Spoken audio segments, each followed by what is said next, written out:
So let's take a look at the physical construction and the features of our PoE display. As we've seen on the front, we have a 4.3-inch LED touchscreen. Right now just simply showing the app. We have back and home menu buttons, just like other Android devices. On the top, we have two ports for IP.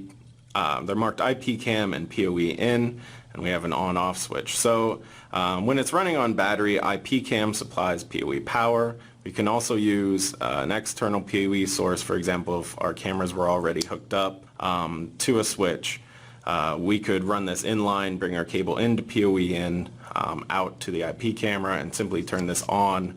It's a little misleading because on means external PoE is on, does not mean internal PoE is on. So this is not a PoE switch for this port. It's actually a PoE switch for the in port if you have power coming to that. On the side, we have volume buttons. It's just the only sounds we really hear are when we click on the display.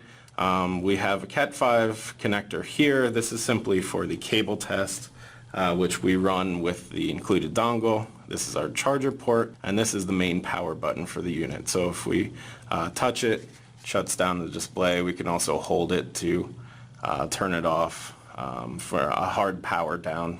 It will use a little bit of battery if it's on, but the display is off. On the top, we also have our BNC analog video in and out. So we can run an analog camera into this for aiming and focusing. We also have an out which provides various test patterns, black bars, white bars, different colors. So we can run that out to an encoder or DVR or monitor if we wanted to test it.